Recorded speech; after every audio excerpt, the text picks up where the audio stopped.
In our last lesson, we look at how Nehemiah responded to the state of Jerusalem when he heard the news. But it's worthy to note that Nehemiah was not the only Jew who partook to rebuild Jerusalem. Before him, Zerubbabel and Ezra had made attempts at this. Let us look at them one by one. The decree of Cyrus. When the Jews repeatedly disobeyed, God allowed the Babylonians to invade Jerusalem and destroy the city.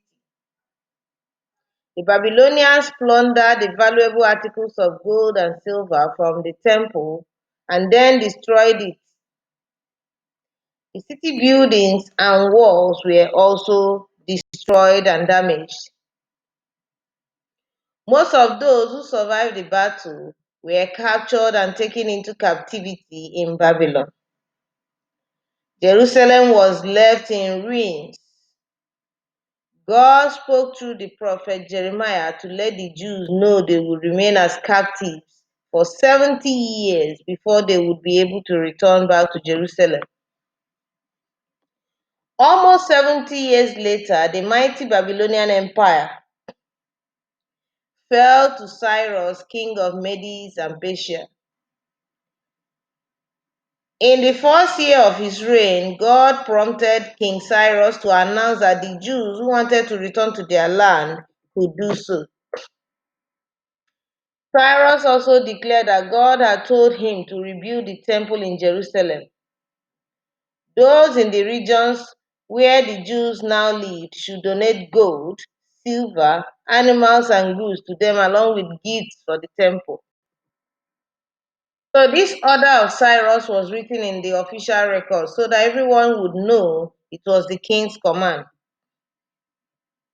When the announcement was read to the heads of many families, they were ready and prepared to return to Jerusalem alongside with some priests and Levites. They wanted to go back to rebuild the temple and live back once again in the land God had given them. Just as declared, their neighbors were generous enough, giving them gifts. King Cyrus returned to them 5,400 valuable objects of gold and silver that the Babylonians had stolen from the temple, and he handed them over to a man called Sheshbazzar, the leader of Judah. 42,000 people set off with their servants and animals on the long trip back to Judea. When they arrived back in Jerusalem, they found the city in ruins. Remember when Hanani visited Nehemiah and told him about these ruins? That Nehemiah cried. He found the city in ruins, as you can see in that picture. At the site of the ruined temple, many of the heads of the families gave generously to the fund of rebuilding work. Over 1,100 pounds, that means 500 kilos of gold, was donated, and 6,500 pounds, that's over 2,900 kilos of silver, also was donated. Also donated were 100 sets of special cloths for the priests. I am being very, very careful here to put everything in writing since I don't see you one on one now. So at this point in time, the Jews in Judah were faced with many problems, some of which were one, lack of place of worship, because the temple had been destroyed by the Babylonians. The second problem they face is an adulteration of the Yahweh worship. Yahweh is God, which was one of the effects of the exile on the Jews. And the third problem they faced was the wall of Jerusalem and its gates had been destroyed. Remember, we've looked at how Nehemiah rebuilt this wall. So we are looking at this number 1 and 2 right now. However, God used the patriots like Ezra, Nehemiah, Zerubbabel, Sheshbazzar, Jeshua, and prophets like Haggai and Zechariah to solve these problems for the Jews. Let's now look at how they solve it one by one. The first one was the rebuilding of the temple under the leadership of Zerubbabel and Joshua. It is recorded in the book of Ezra, chapters 4 and 5, verses 1 to the end of the two chapters. Please read them. According to the decree of Cyrus, which we've just seen, the rebuilding of the temple began, and it was supervised by Zerubbabel and Joshua. However, the people who had occupied Judea before the Jews returned and who worshipped many false gods did not want the temple to be rebuilt. At first, they offered to help, but Zerubbabel and Joshua, knowing they did not worship God, declared, "You have no part with us in building a temple for our God, the God of Israel." The enemies of the Jews then tried to stop the building work by paying people to bully the builders, and they also threatened them. As a result, the work on the temple stopped for about 16 years. Instead, the Jews put their energies into building expensive houses for themselves. King Cyrus of Persia died, and another king called King Darius succeeded him. During the second year of King Darius, two prophets, Haggai and Zechariah, spoke messages from God, urging the Jews to continue with the rebuilding work on the temple. Zerubbabel and Joshua got the builders back to work once more. Immediately they began the work again. Tattaniah, the chief official of the region, and other opponents of the Jews demanded to know who had given them permission to rebuild the temple. You can imagine? They wrote a letter to Darius reporting what was going on and listed the name of the Jews involved in the work. While they were waiting for the reply, the Jews kept on working. They wrote to Darius explaining that King Cyrus had given them permission to rebuild and had returned the gold and silver objects the Babylonians had taken from the temple. King Darius ordered that a search should be made to look for the record to see what Cyrus had decreed. So they found, the search was going on, they found a book in the palace in a place called Ecbatana in the district of Media.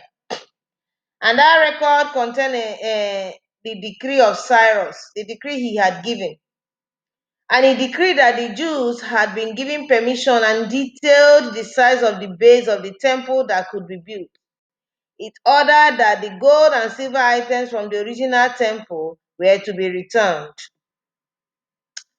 King Darius immediately gave orders to Tattaniah, the chief official of the region, not to stop the temple being built and to keep the enemies of the Jews away from the building site. Furthermore, the work on the temple was to be paid from the taxes raised in the region. The priests were to be given animals for sacrifice and wheat, salt, wine, and oil. Anyone who disobeyed this order or tried to change this law would be hanged. When the ruling was announced, the enemies of the Jews had no choice but to obey. The prophets Haggai and Zechariah spoke words of encouragement, and the work of rebuilding the temple continued without opposition. In the 6th year of the reign of King Darius, the temple was finished. Remember, the temple began in his second year and finished in his 6th year. That means it took 4 years. The people gathered for a special opening ceremony, which was a happy occasion, and sacrifices was made for the sins of the people. The priests were appointed to look after the temple and its work. The Passover was celebrated with great joy. Now, that was how the temple was rebuilt. It's now time, let's see how Ezra revived the knowledge of the law and its obedience among the returned exiles. So Ezra revised the knowledge of the law and its obedience among the returned exiles. Ezra was a scribe and a priest living in Babylon in the Persian Empire during the reign of King Artaxerxes. The king gave Ezra a letter giving him permission to return to Jerusalem to teach the laws of God and appoint people to act as judges.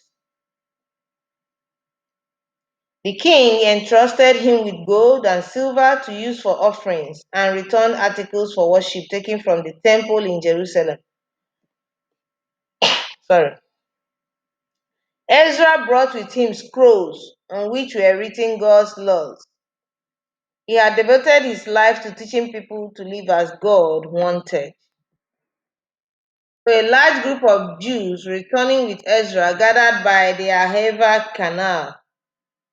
Although there were priests in the crowd, but there were no Levites or temple servants returning to Jerusalem, only ordinary members. So Ezra needed Levites to help him teach God's laws. So Ezra sent a group of leaders with a message to Iddo, the leader of the Levites living in Kashiphia, asking him for help. When the letter got there, 38 Levites responded to Ezra's plea and joined those returning to Jerusalem. So they were joined by 220 temple servants and 38 Levites. Ezra chose 12 of them as the leading priests and weighed out the gold, silver, and articles the king had given for the temple in Jerusalem. He asked them to be responsible and guard the 850 talents of treasures worth a fortune. Ezra asked everyone to fast and pray for a safe trip to Jerusalem. He did not want to ask the king for soldiers to escort them and protect them as he had told the king that God would protect those who turn to him, and God will show his anger against those who forsake him. So the party set up, trusting God to look after them and their valuable cargo. The trip took 4 months, but God protected them from attack by their enemies and bandits. At last, Ezra and the Jews traveling with him got to Jerusalem. Thank God for Johnny Mercy. They set up camp and rested there for 3 days. On the fourth day, the gold and silver was weighed again and entrusted to a priest called Merimoth. It was all accounted for. Nothing had been lost or stolen. Everyone then sacrificed burnt offerings to God. Soon after returning to Jerusalem, the leaders came to Ezra to report that many of the Jews now living in the land, including the priests and Levites, had married people from neighboring countries who worship false gods. Ezra was appalled at this news. He tore his tunic, his cloth, and cloak, and pulled hair from his head and bed in grief. He cried to the Lord. Those who loved and feared the Lord God gathered round Ezra. Ezra continued to show how upset he was about this disobedience until the time of the evening sacrifice. He then fell on his knees with his arms outstretched to God and prayed. Ezra told God how ashamed he was of the sins of his people. As a result of their disobedience, they had become captives, but God had shown kindness in allowing them to return to their land. Now they were guilty of marrying people who worship idols and did detestable things. Ezra pleaded with God not to destroy them all. While Ezra was praying, confessing, weeping, and throwing himself down before the temple, a large crowd of Jews gathered round him and wept bitterly. One of them, Shechaniah, announced, We have been unfaithful to our God by marrying foreign women who do not worship God. Let us promise to send these women and their children away according to God's law. Ezra rose up and put the leading priests, Levites, and the people under oath to do what had been suggested. An order was given for all the exiled men who had returned to gather in Jerusalem or have their property confiscated. 3 days later, the men of Judah and Benjamin gathered in the square before the temple. It was raining and they were distressed. Ezra told them, "You have been unfaithful and you have married foreign women. It's time to honor God and obey Him. Separate yourselves from the idol worshipping people around you and from your foreign wives." They responded, "You are right. We must do as you say, but we need time to sort this out and put our lives right with God." Those who had married foreign women agreed to appear before the elders and judges of the towns where they lived for their cases to be heard. Only a few people opposed doing this. Ezra selected men who were family heads. On the first day of the 10th month, they sat down to investigate the cases. By the first day of the first month, each case had been heard, about 112 cases in all. The men with idol worshipping wives made agreements to separate from them and gave offerings to God for their sins. Among those who had disobeyed God in this way were priests and Levites, musicians and temple servants. And this is called Ezra's reforms. That is how Ezra reformed the religious life of the people once again. That's how he reformed the religious life of people again. From this Ezra's action and Nehemiah's action, even Zerubbabel's action, they showed strong concern and commitment to God and their nation, which are acts of patriotism.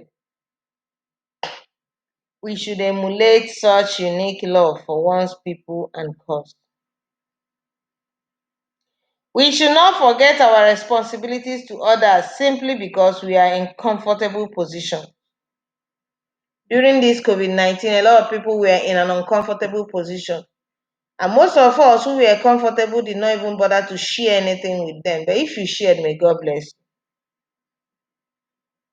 you. Even in the midst of danger, we should not be afraid to perform our responsibilities. Nehemiah, at the risk of death from armed opposition, was not, bothered. He continued his service to his people. So, in summary, as earlier stated, the love and concern for one's country can force a real patriot to even lay down his life for it. Like Moses, Joshua, Samuel, and other patriots of old, Nehemiah, Ezra, and Zerubbabel showed unflinching zeal and concern for their country, Jerusalem, while in captivity in Babylon. As soon as King Cyrus of Persia ordered all Jews to go home, Zerubbabel led 50,000 of the people home to rebuild the temple, which Nebuchadnezzar destroyed and looted in 598 BC. Many years later, Ezra, a scribe, arrived with another batch of 6,000 Jews for the same purpose. However, it was Nehemiah who completed the rebuilding of the walls of the city amid stiff opposition from Samaritan Jews and others. So, this is the end of this topic. The evaluation will come later. Please write down your notes because next 2 weeks you'll be having your midterm test. Until when we meet again, remain safe and may God bless you. I still remain Mrs. Henry.